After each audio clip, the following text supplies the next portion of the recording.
শুভ সকাল বন্ধুরা, কেমন আছো? আশা করি ভালো আছো, সুস্থ আছো। তো আমিও ভালো আছি। আজ আমি কি রান্না করব সেটাই তোমাদের সাথে শেয়ার করবো। তো চলো।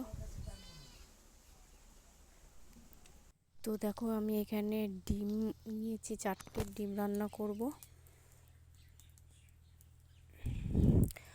আর এখানে আছে ডাঁটা শাক, সেই ডাঁটা শাক ভাজবো।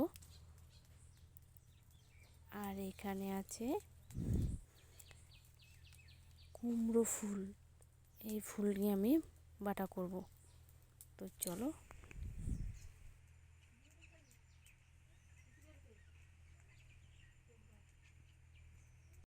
তো আমি ডিমের ঝোলের আলু কুটিয়ে নেব, গোল গোল করে আলু কুটবো।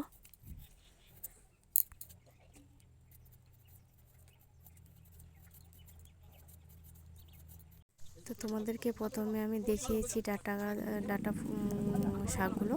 তো আমি শাকগুলোকে আমি ভালো করে বেছে নেব। শিকড়গুলো আছে, শিকড়গুলো আমি কেটে নেব।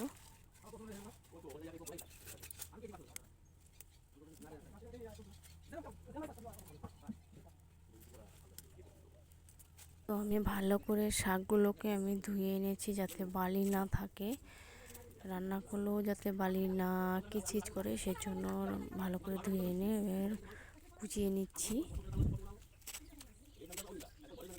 তো আমার শাক বাছা হয়ে গেছে। এরপরে আমি ডিম সেদ্ধ দিয়েছিলাম, আলু সিদ্ধ দিয়েছিলাম। এরপরে আমি ডিমগুলোকে ছাড়াবো।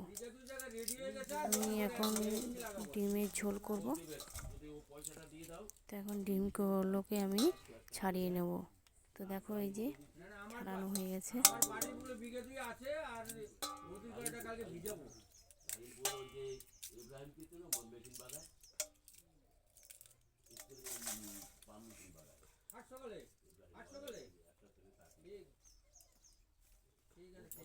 তো দেখো, আমার রান্না হয়ে গেছে, ডিমের ঝোল আর শাক ভাজা। তোমাদেরকে প্রথমে আগে দেখিয়েছি কী রান্না করব, তবুও আর একবার দেখিয়ে নিচ্ছি।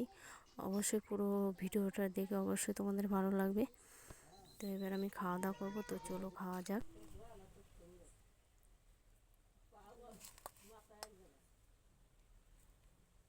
তো আমি শসা কেটে নিয়েছি, শসা দিয়ে ভাত দিয়ে খেতে ভালো লাগে, তোমরাও খেয়ে দেখবে।